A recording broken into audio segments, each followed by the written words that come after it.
Bem, pessoal, esse é o nosso terceiro vídeo sobre os elementos da Constituição. É o nosso terceiro vídeo sobre a classificação que nós fazemos quanto ao objeto da Constituição, né?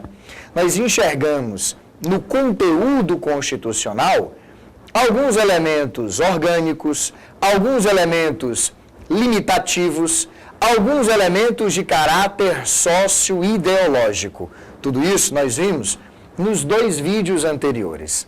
Agora, chegou a vez da gente identificar no conteúdo constitucional, nos objetos da Constituição, aqueles elementos que estão a serviço da estabilização constitucional. E, além destes, aqueles elementos que estão a serviço, repara só, da aplicabilidade formal da Constituição. Então, de olho aqui no quadro, vamos sintetizar o que são os elementos de estabilização constitucional. Olha lá. Estamos conversando, então, sobre normas que se destinam a assegurar a solução de conflitos constitucionais. Estamos tratando aqui da defesa da Constituição, da defesa do Estado e das instituições democráticas. Aqui, gente, olha, a palavra central, a expressão central é essa. Nós vamos classificar como um elemento de estabilização constitucional todo aquele conteúdo que protege a Constituição. E ao proteger a Constituição, nós estamos protegendo o quê? Estamos protegendo o Estado. Uma vez que a Constituição é a organização do poder político, né? Quando a gente fala de Constituição, falamos de constituir, obviamente, o Estado.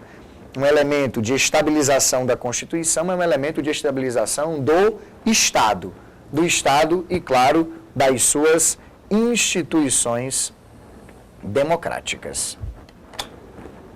Então é muito simples, olha lá. Tudo aquilo que na sua Constituição expressar um conteúdo que estabilize a Constituição, que evite rupturas institucionais, que garanta a proteção, a defesa do texto constitucional, do Estado e das instituições democráticas, será classificado como um elemento de estabilização constitucional. Vamos dar uma olhada na nossa Constituição? Vamos tentar identificar esses elementos? Vamos ver aqui, olha lá. Onde é que a gente acha esses elementos na nossa Constituição? Por exemplo, no artigo 5º da Constituição. De olho no quadro, olha lá. Nós temos, no inciso 44 da Constituição, o preceito que diz que constitui um crime inafiançável e imprescritível a ação de grupos armados, veja, sejam eles civis ou militares, contra a ordem constitucional e o Estado democrático. Repara, então, como isso é um elemento de estabilização constitucional. Eu estou falando da ação de grupos que se armam contra quem? Repara, contra a ordem constitucional, contra o Estado democrático. E aí, nós estamos dando um tratamento diferenciado a esse tipo de crime. Aqueles que sejam civis ou militares, peguem em armas contra a Constituição, contra o Estado democrático, cometem um crime que recebe um tratamento mais duro da nossa ordem jurídica.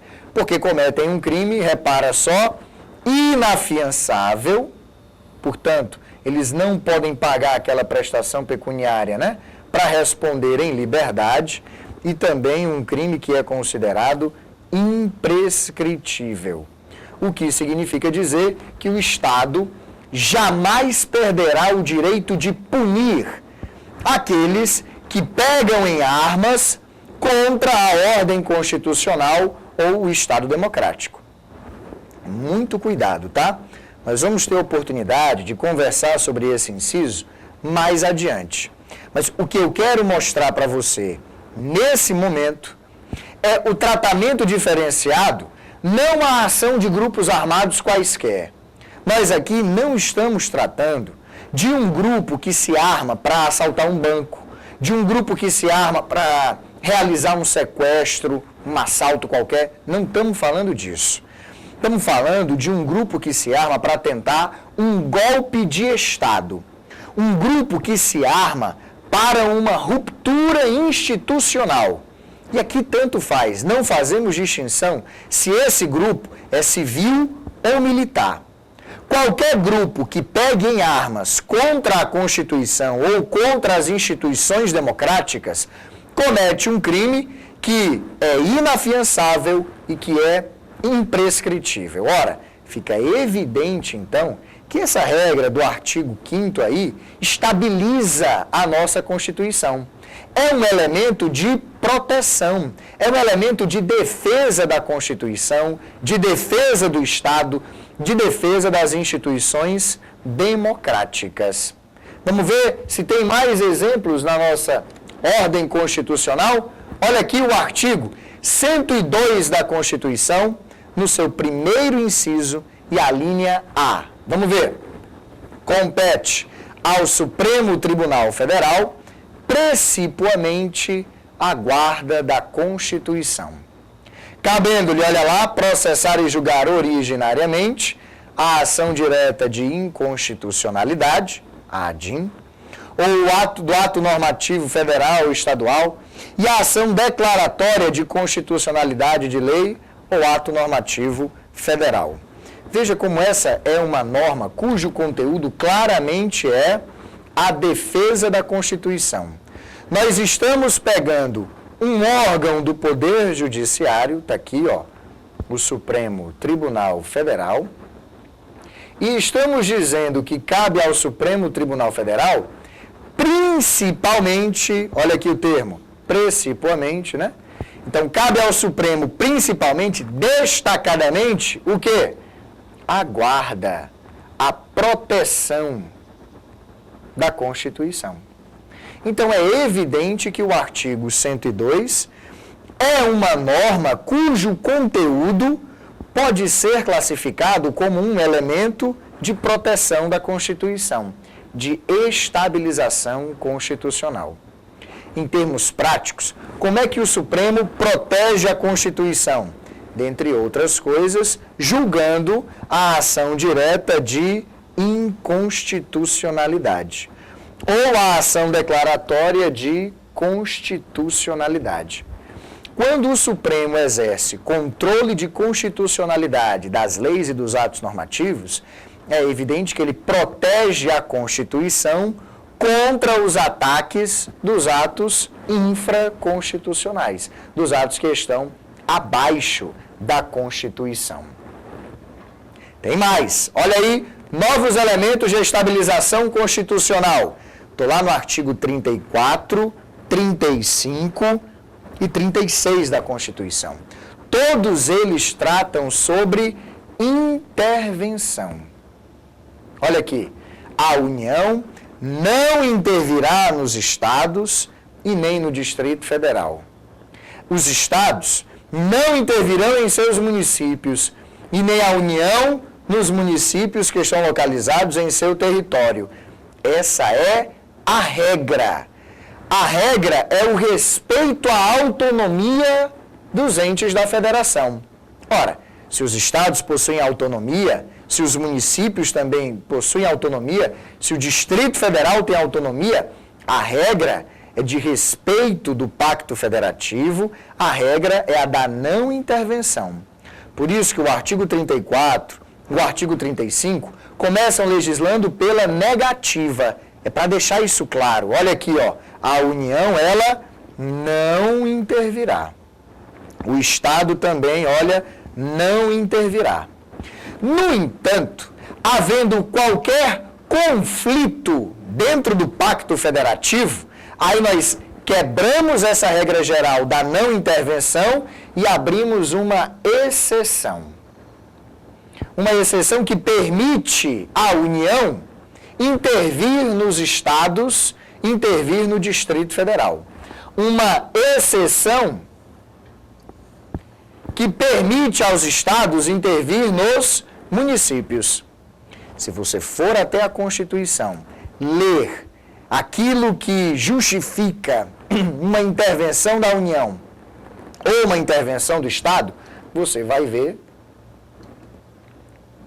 claramente que aquilo é um elemento de estabilização que tem como objetivo, olha aqui, solucionar conflitos. Elemento de estabilização constitucional. Está aqui o artigo 5º, está aqui o artigo 102, está aqui as regras sobre intervenção. Tem mais. Olha aqui outros elementos de estabilização que aparecem no texto constitucional. Do artigo 59, inciso 1º, e o artigo 60 inteiro, trata das emendas constitucionais. Ora, gente, por que quando a Constituição trata das emendas constitucionais, nós temos um elemento de defesa da Constituição? Porque o Constituinte originário está impondo limites ao Constituinte derivado. Nós temos um elemento de proteção da Constituição porque nós dizemos o seguinte, olha, a Constituição não pode ser alterada na vigência de intervenção federal, de estado de defesa, de estado de sítio. Porque nós dizemos o seguinte, olha, tem um conteúdo aqui da Constituição que não pode ser objeto de nenhuma emenda, de nenhuma reforma que lhe prejudique as cláusulas pétreas da Constituição. Claro, tudo isso estabiliza a ordem constitucional, tudo isso protege a Constituição contra ataques ilegítimos. E por fim nós temos aqui todo o título 5º da Constituição, que trata do estado de defesa, do estado de sítio, que são estados excepcionais de defesa, de proteção do Estado e das instituições democráticas. Então, todo o conteúdo constitucional que você puder identificar como uma matéria que estabiliza a Constituição, que protege a Constituição, o Estado e as instituições democráticas, classificado então como elemento de estabilização constitucional. Algumas outras normas trazem como conteúdo regras que vão nos orientar sobre a aplicação do texto constitucional. E aí essas normas, olha aqui, são elementos formais de aplicabilidade da Constituição. De olho no quadro, olha lá, estamos falando de normas que estatuem regras de aplicação das Constituições. Fernando, tem algum exemplo aí para mostrar para a gente? Está aqui, olha lá. No artigo 5º, lá no final do artigo 5º, ele tem 4 parágrafos. O primeiro parágrafo diz que as normas que definem direitos e garantias fundamentais têm aplicação imediata. Ora, gente, ao afirmar a aplicabilidade imediata daquelas normas que definem direitos e garantias fundamentais, o que é que o parágrafo 1º do artigo 5º está fazendo, senão estabelecer uma regra que orienta a aplicação do texto constitucional? É evidente, pois, que você está diante de um elemento formal de aplicabilidade do texto constitucional. Eu só quero te chamar a atenção para o fato de que dizer que terá aplicação imediata não significa a mesma coisa que afirmar que todas as normas de direitos e garantias fundamentais vão produzir logo de imediato a plenitude dos seus efeitos. Não estamos dizendo isso, mas é inequívoco que o parágrafo 1º do artigo 5º está nos dizendo que todas as normas de direitos e garantias fundamentais têm que imediatamente produzir algum efeito jurídico. Se esses efeitos serão plenos logo de imediato, ou se vão produzir só uma parte desses efeitos, aí o parágrafo 1º não entrou no mérito dessa questão. Disse apenas que, qualquer que seja o grau, os direitos e garantias fundamentais devem produzir efeitos imediatamente. Não tem desculpa para deixar de aplicar uma regra que define direitos e garantias fundamentais. Ora, isso daí é um claríssimo exemplo de um elemento formal de aplicabilidade do texto constitucional. E aqui, com os elementos formais, nós concluímos aquela classificação do conteúdo da Constituição quanto ao papel que cumprem Depois de discutir, então, os objetos da Constituição, nós vimos aqui os elementos da Constituição. Nosso próximo vídeo vai tratar da relação que existe entre os objetos e os elementos, que é para eliminar qualquer possibilidade de confusão. Até lá!